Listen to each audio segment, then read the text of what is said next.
Lecture 11, Christ the Believer's Life and Object. Colossians. By H A Ironside. Colossians 3 verses 1-4. If ye then be risen with Christ, seek those things which are above, where Christ sitteth on the right hand of God. Set your affection on things above, not on things on the earth. For ye are dead, and your life is hid with Christ in God. When Christ, who is our life, shall appear, then shall ye also appear with him in glory. Verses 1-4.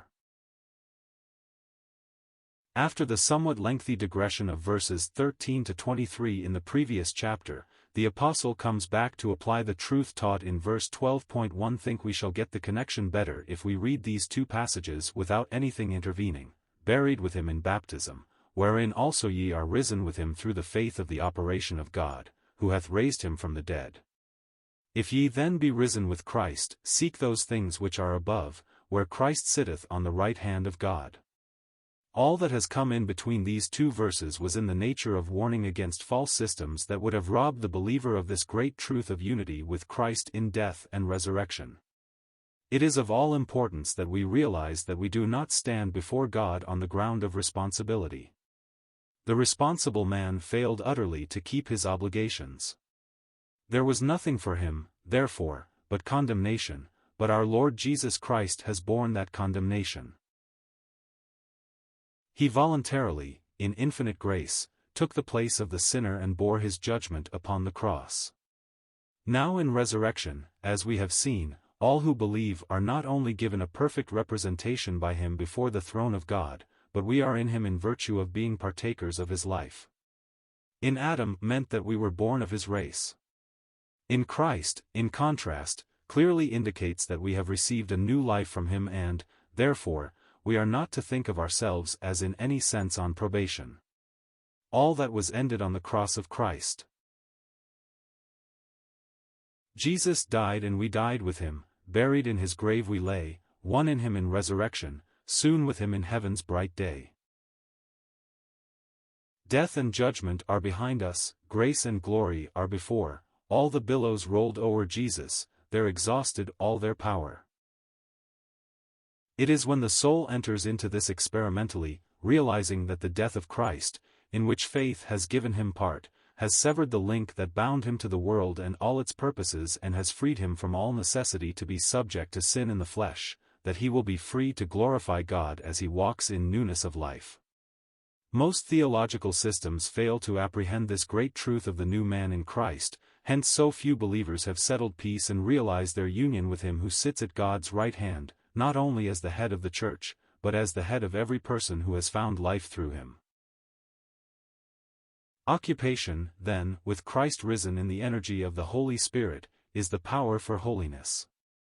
We are called upon to seek those things which are above, where Christ sits on the right hand of God. Our real life is there, our truest, best interests are all identified with him. Heavenly mindedness is the natural, or I should say, spiritual outcome of this realization. As the heart is taken up with him, we will be concerned about representing him aright in this world where he is still rejected and his claims refused. The marginal reading of verse 2 is better than the text of the King James Version. Set your mind on things above, not on things on the earth. That is, as a watch is set to the sun in order to mark the time correctly, so let your mind be set to Christ risen in order that his life may be seen in you. This is in contrast to the things spoken of in Philippians 3 verse 19, who mind earthly things. The time for this is past for those who are now one with Christ risen. This will not make us impractical and visionary, but we shall live all the more consistently, thus fulfilling our varied responsibilities in the home, in business, in the state, and, of course, in the church, as our minds are fixed on heavenly things. This is indeed the ribbon of blue to which reference was made in an earlier address. We will manifest the heavenly character, just where we come closest into contact with the things of the earth. I think we may see in Christ during the 40 days between resurrection and ascension something of what this involves. He was still here upon the earth, but he was altogether heavenly. Though we have known Christ after the flesh, yet now henceforth know we him so no more, and we are called into association with him to manifest the heavenly character as we walk the desert sands. Men of the world will not understand this, and we need not expect them to. But nevertheless they can and will recognize and appreciate true piety and Christian character even though they hate those who possess it, as Cain hated Abel because his own works were evil and his brother's righteous. But it should be true of us, as of our blessed Lord himself, that this hatred is undeserved, according as it was written of him, "They hated me without a cause." The third verse epitomizes this in a very wonderful way, "For ye have died, and your life is hid with Christ in God." We have died to all that we once were as children of Adam, and now we do not have independent life as Christians, but Christ himself is our life and, while it is true we have this eternal life abiding in us, he who is the source and sustainer of it is hidden yonder in the heavens, in God, and so our life is safe in his keeping. One can understand and appreciate the rather crude expression of the simple brother who, after his conversion, had been greatly concerned lest by some sinful act or lack of faith he might in some way forfeit his salvation and lose the new life given in grace. But as he listened to an address upon these wonderful words of this third verse, his anxiety disappeared and he exclaimed with rapture, "Glory to God! Whoever heard of a man drowning with his head that high above water?" Admitting all their crudity, his words nevertheless expressed a great truth. Our head is in heaven, our life is in him, hidden in God, therefore we are eternally one with him and nothing can ever separate the Christian from the risen Christ. Outwardly, believers in the Lord Jesus are like other men, they are still in dying bodies, and often distressed by the flesh within and in conflict with Satan and the world without, yet each believer is to walk through this scene in the power of resurrection life, manifesting his union with his glorified head. He is called to be a man of God, though in the humblest condition of life. There is no glory halo round his devoted head, no luster marks the sacred path in which his footsteps tread. But holiness is graven upon his thoughtful brow, and all his steps are ordered in the light of heaven e'en now. He often is peculiar, and oft misunderstood, and yet his power is felt by all, the evil and the good. For he doth live in touch with heaven, a life of faith and prayer, his hope, his purpose and his all, his life is centered there. This is indeed to be a consistent member of the body of Christ, manifestly displaying the character of the new man whose head is in heaven. And, though like his Lord despised and rejected of men, the Christian is called to run with patience the race set before him, knowing that the day of manifestation is nearing when he, too, according to his measure, shall see of the travail of his soul and be satisfied. Christ will find his satisfaction in us, we will find ours in him. He and I in that bright glory one deep joy will share, mine to be forever with him, his that I am there. And when the day of the Lord dawns after earth's long, dark night, or, to put it in another way, after man's garish day is ended, then those who are content to be strangers and pilgrims here during his rejection, shall shine forth with him when he comes to reign as King of kings and Lord of lords. And so we read in verse 4, "When Christ, who is our life, shall appear, then shall we also appear with him in glory." We might read, "be manifested," for appear, it would perhaps make the thought even clearer. When he with whom we have died and in whom we are risen shall return from heaven and be manifested before his earthly people who will be waiting for him in that day, and before his foes as well, then we also shall be manifested with him in glory. As we think of his coming, we know it is presented to us in two aspects in the New Testament, and perhaps, that which appeals most to every real lover of Christ is what we commonly call the rapture.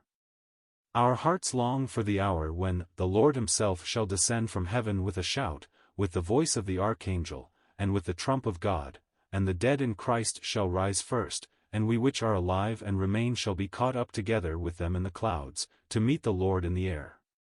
We think of this as the end of the race, and as the time, too, when he will change these bodies of our humiliation and make them like unto the body of his glory, when "this mortal shall put on immortality and this corruptible shall put on incorruption, and we shall be fully conformed to the image of God's Son." This will be the fulfillment of our Lord's promise given before he went away, "I go to prepare a place for you. And if I go and prepare a place for you, I will come again, and receive you unto myself, that where I am, there ye may be also." This will be the occasion of our reception into the Father's house. But all of this, blessed as it is, and calculated to stir the souls of his waiting ones to their deepest depths, is but an introduction to the glories yet to be revealed in the everlasting kingdom of our Lord and Savior Jesus Christ.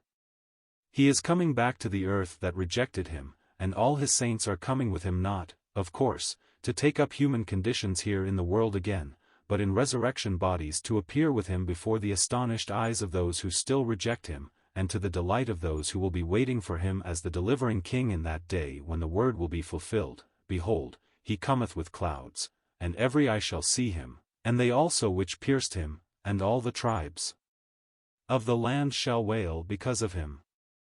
That will be the time when we shall appear with him in glory.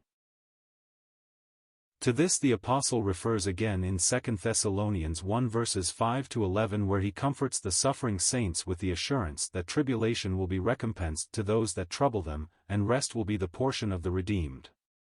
When the Lord Jesus shall be revealed from heaven with his mighty angels, in flaming fire taking vengeance on them that know not God, and that obey not the gospel of our Lord Jesus Christ, who shall be punished with everlasting destruction from the presence of the Lord, and from the glory of his power, when he shall come to be glorified in his saints, and to be admired in all them that believe, in that day.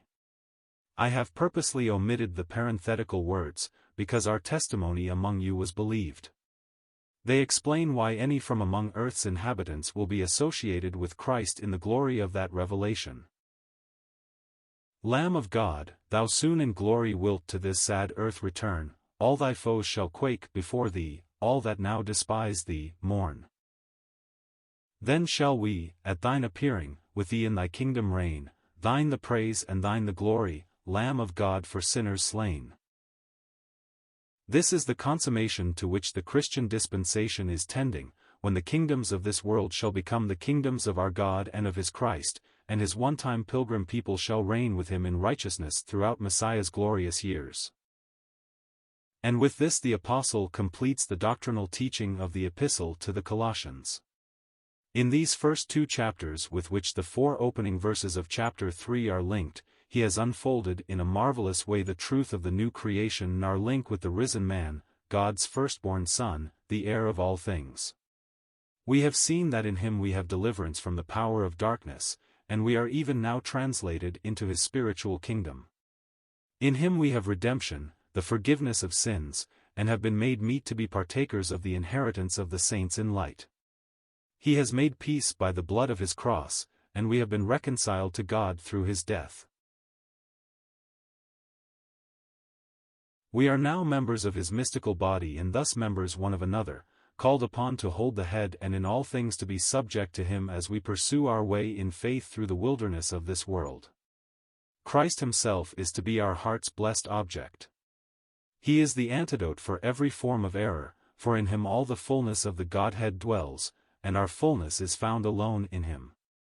We have been identified with him in his death, burial, and resurrection. All that was against us he has taken out of the way, paying our bond and nailing it to his cross. He himself is now to be the portion of our souls. As we are occupied with him, the risen one, with mind and heart set on heavenly things, we shall manifest his life here on earth while we wait for his return, when we shall be manifested with him in glory. What a gospel! Surely it was never conceived in the mind of man. It could not be, for it makes nothing of man but everything of Christ. May our hearts enter into it more and more as the days grow darker and the end draws near, while we look not at the things that are seen, but at the things which are not seen, and live in daily expectation of his return to take us to be with himself and make us fully like himself forevermore. For God has fixed the happy day, when the last tear shall dim our eyes, when he will wipe these tears away, and fill our hearts with glad surprise. To hear his voice, and see his face, and know the fullness of his grace. This blessed consummation of all our hopes is set clearly before us in the Word of God as our goal, in order that, cheered by the glory shining from the gates of the city, we may be heartened and lifted above discouragement, and the depressing power of present sorrows, whether in the world or the church, so that we may run the race with patience, ever looking unto Jesus.